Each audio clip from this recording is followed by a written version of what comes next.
हाँ, अस्सलाम वालेकुम। ये देखो स्क्रीन के ऊपर मैंने तस्वीर लगा के रखी है। हाँ, ये बंदा कहता है कि दुआ करो कि अल्लाह ताला तुम्हारा जो हश्र है ना क़यामत के दिन अमीर मुआविया के साथ करे।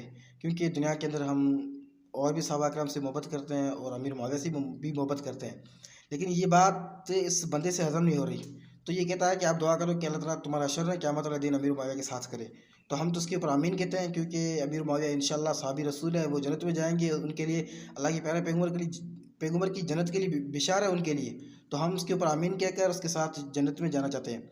तो थोड़ी सी रिक्वेस्ट मेरी भी आपके लिए है कि आप भी ना शैतान के साथ अभी भी सीट बुक करा लो जहन्नम के अंदर, क्योंकि जन्नत के अंदर तो आप जाना को पसंद नहीं करोगे। वहाँ पर तो अमीर मुआविया होगा, वहाँ पर तो जन्नत आपको अच्छी नहीं लगेगी। तो आप ना अभी भी जहन्नम के अंदर जाओ, सीट बुक करा लो शैतान के साथ, सही है। जन्नत के अंदर तो जाने को पसंद नहीं करोगे आप, वहाँ पर तो अमीर मुआविया होगा। ये पैगाम मेरा राफसी इंजीनियर के लिए है और उसके तमाम के तमाम स्टूडेंट, वो स्टूडेंट जिनके जहन के अंदर अमीर मुआविया के लिए बुग़्ज़ है। ठीक है, अस्सलाम वालेकुम।